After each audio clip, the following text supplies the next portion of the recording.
Fear is paralyzing, but it is also comfortable. As long as you don't start, you don't fail, right? The chance of you eventually making it remains. Today I want to talk about what this fear of getting started is, where it comes from, and how to overcome it. How to finally move.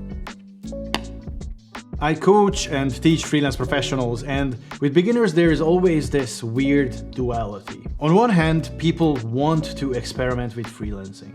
They hate spending long hours in a stuffy cubicle while feeling drained and uninspired by absolutely soul-sucking work. These clients of mine usually describe a life of no growth, no creativity, no motivation.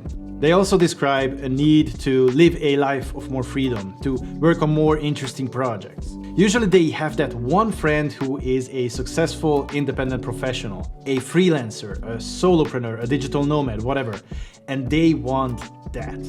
But on the other hand, they are afraid to move, to change, to risk it all. They want all of the above, the freedoms, the independence, the excitement.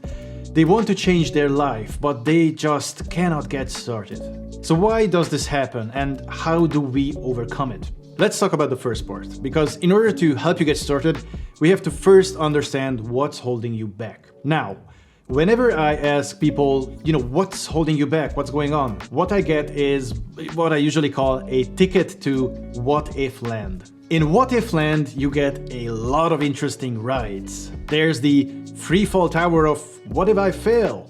Or the even scarier roller coaster ride of what if I succeed? And don't get me started on the haunted house of what if people will say I'm a fraud? But these are usually, surface level fears, all of these what ifs. Once we start digging deeper, we get to the real cause: pressure. People just put too much pressure on themselves. The thing is that most people who I talk to in such a deadlock situation see their career and life as a failure, unfortunately. They have this innate fear that they have already somehow missed the boat and that they will never live up to their potential. In this mindset, freelancing is built up to be this last savior, their last chance of escape from their current life. This means that they see freelancing as this huge undertaking, something that is always out of reach. And at the same time, freelancing in this context is also a cozy little fantasy for them. A dream that is always there, waiting for you to live it, eventually. Once you have more time, once you have more money saved up, once you are ready. The problem with this state of mind is that it will eat you slowly. On one hand, you hate your current job. You hate getting up, you hate commuting, you hate your lack of independence. You are in a constant state of discomfort. On the other hand, you feel powerless to move away from this discomfort, and hence you feel paralyzed. So how do we beat this deadlock? How do we make the first step and break the paralysis? Well, the solution happens in 3 steps. 1, changing your mindset. 2, creating a plan. And 3, building a positive feedback loop. Let's break this down one by one. First, mindset. This is probably the biggest one, so let's start here. If you get this right, it becomes your own personal nuclear-powered icebreaker. You become an unstoppable force. So as I mentioned, people in this paralyzed state of mind see freelancing as, something big. They build it up to be this last chance where the stakes are just enormous.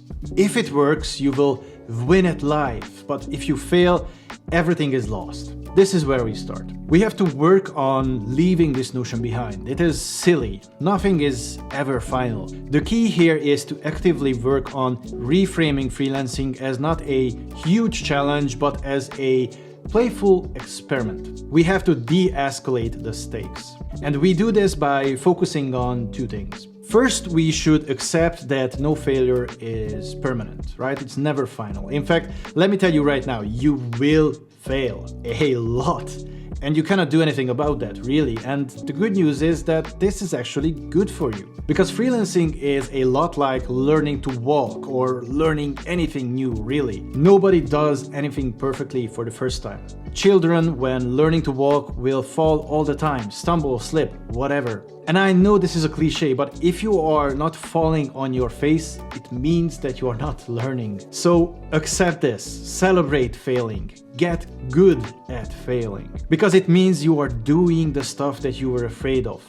And once you get to this point, you will slowly start realizing that the thing that you were so afraid of, failing itself, is actually not your enemy. It's your friend. But you have to tame it, treat it right in order for it to become your ally. And this is where our second point comes into play. We do this by adopting a growth mindset. Now, this is where things get really interesting. You have to befriend your fears. Growth mindset can help with that. Now, growth mindset stands in stark contrast to having a fixed mindset. A fixed mindset is in which you say things like, oh, I don't know, this challenge is too hard for me. I can't do this. Or I don't see how I can be successful. Having a growth mindset is about adopting a different approach. It starts with adding a simple word, yet, to each and every one of these thoughts. For example, this challenge is too hard for me yet, but I will figure it out eventually. Or I can't do this yet, but I will learn. Or I don't see how I can be successful yet, but in a couple of months, things will change. That little yet is super powerful. It leaves the door open to growth. It leaves the door open for failing, becoming okay. So yeah, to sum it up, first you need a mindset in which you de-escalate the stakes of failure. After all, no failure is final. And second, you have to start opening up to the possibility that you will figure stuff out eventually. Not now, not tomorrow, but any day, eventually. You can do that, I know it. Second, you will probably need a plan. Now, we can call it a system, a roadmap, whatever, but at its core, a plan is a way for us to lay out what's ahead of you, right? Broken down into small, actionable steps.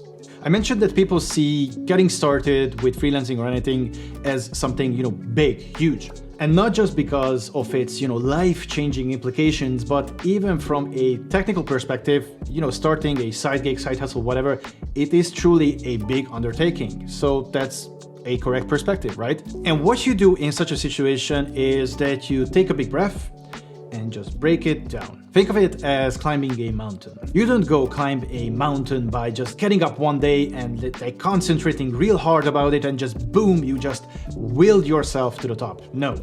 You get first, hiking equipment, you get energy bars and rations, you get drunk with your hiking buddy, you then download a map, you train for it for weeks, you plan your approach, and then you finally start climbing that mountain step by step.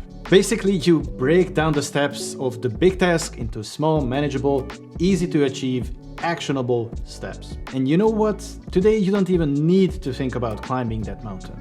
Today, you are just simply driving to the grocery store to get some energy bars. That's it. Getting started with freelancing is the same. Break down your steps into smaller, actionable chunks, develop a plan, and start executing that plan one step at a time. And sooner than you might think, you just might find yourself on top of your mountain.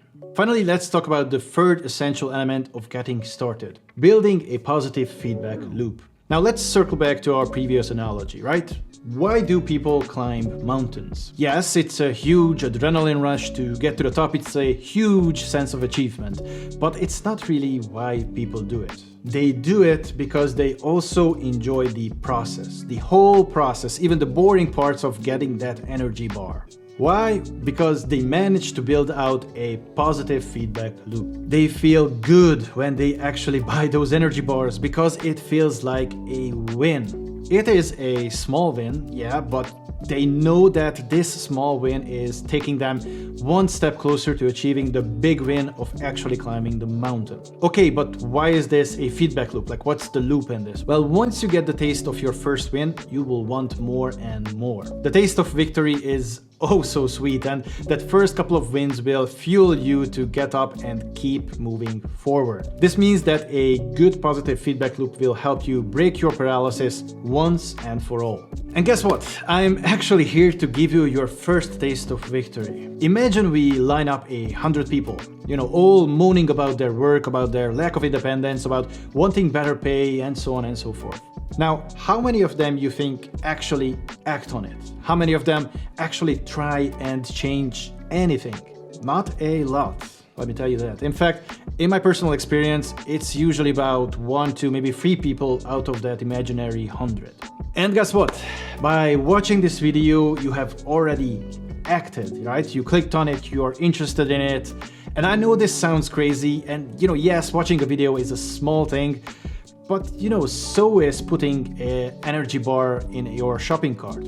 So let's just pause here and take a deep breath and allow me to say congrats. This is your first small win. This is your energy bar. Enjoy. Now, these are just the essential steps of getting started and breaking that initial deadlock. What happens after is just as important. If you want to know more about how to get started with freelancing and how to get your first wins, this video is for you. Now, remember to celebrate yourself, remember to break down those bigger mountains, and for the love of all that is good, permit yourself to fail. It's completely okay to fail, right? That's it for today. Have a good one.